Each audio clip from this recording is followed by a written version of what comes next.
HOA set fire to my ranch over a minor grudge. Too bad, I oversee land rights statewide. Have you ever wondered how far a petty grudge can spiral out of control? The flames were already licking the edges of my family's ranch by the time I got the call.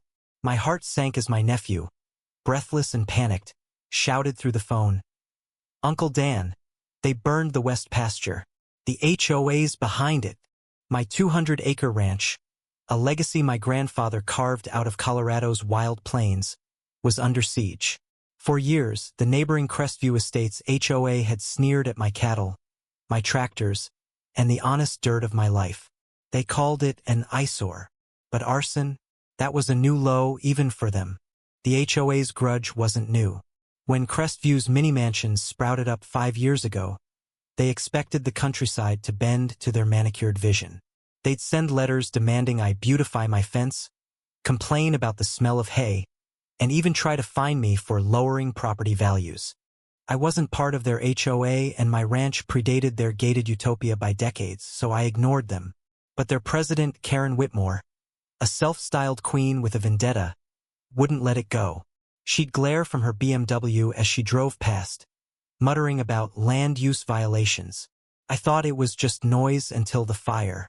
I raced to the ranch, my truck kicking up dust as sirens wailed in the distance. The west pasture was a smoldering ruin, 30 acres of grazing land reduced to ash.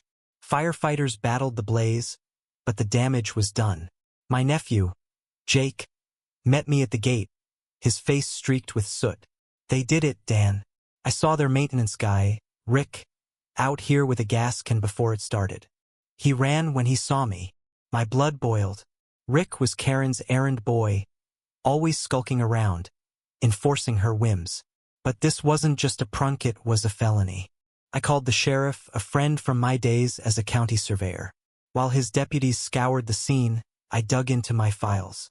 You see, I'm not just a rancher. As Colorado's Director of Land Rights, I oversee statewide property regulations, including HOA compliance. Karen didn't know who she'd crossed. I pulled Crestview's governing documents and found a history of overreach fines on non-members, harassment of adjacent landowners, even attempts to claim easement rights over my land. They'd been playing fast and loose for years, banking on intimidation. Not this time. The sheriff's report came back 2 days later. Traces of accelerant, a discarded gas can with Rick's fingerprints, and a witness, Jake, placing him at the scene. Rick cracked under questioning, spilling everything. Karen had ordered him to send a message after I'd refused her latest demand to sell 50 acres for a Crestview expansion. She thought a little fire would scare me into submission. Instead, she'd lit a fuse. I didn't confront Karen right away. I wanted her to sweat. At the next HOA meeting, held in Crestview's pristine clubhouse, I showed up unannounced, my boots leaving mud on their polished floor. Karen's smug smile faltered as I walked in, flanked by the sheriff and a state investigator. The room buzzed with whispers as I took the podium. "Good evening, folks," I said, my voice steady. "I'm here about the fire that destroyed part of my ranch, and I've got evidence tying it to your president." Karen leapt up, her face red. "This is outrageous. You're not a member here. You have no right." I cut her off, projecting Rick's signed confession on the screen behind me. Gasps filled the room. "Your maintenance man admitted Karen ordered the arson," I said.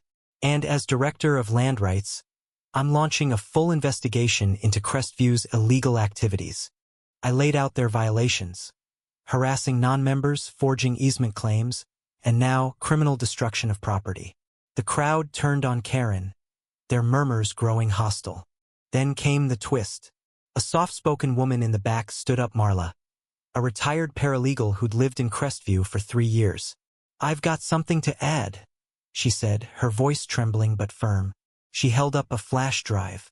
"Karen's been skimming HOA funds for years. I've got bank records showing thousands diverted to her personal account." The room erupted. Marla had been quietly digging into Karen's finances after noticing inflated maintenance fees. Her evidence wasn't just a side note, it was a knockout punch. Karen's composure shattered. She screamed about lies and conspiracies, but the sheriff cuffed her mid-rant. Rick was already in custody, and Marla's flash drive gave prosecutors a second front to pursue: embezzlement. The state investigator seized Crestview's records, and my office slapped them with a cease and desist on all enforcement actions. The HOA was paralyzed, its leadership crumbling under the weight of their own corruption. The fallout was swift. Karen faced charges for arson, conspiracy, and fraud. Rick pleaded guilty, taking a reduced sentence to testify against her. Crestview's board dissolved, replaced by a state-appointed overseer until new elections could be held.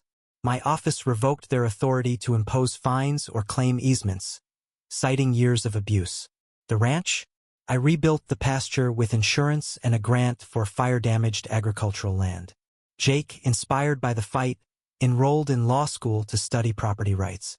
But the real victory wasn't just Karen's downfall. It was the ripple effect. Homeowners across Colorado started questioning their HOAs, demanding transparency and accountability. My office launched a task force to curb HOA overreach, inspired by Marla's courage and Jake's resolve. The ranch stood taller than ever, a symbol of what happens when you fight back against bullies with the truth. Karen's trial is next month. She's out on bail, but her BMW's gone, and her mansion's up for sale. Word is, she's moving out of state, her reputation in tatters. As for me, I'm back to tending cattle, the scent of fresh hay filling the air where smoke once hung. The land endures, and so do we.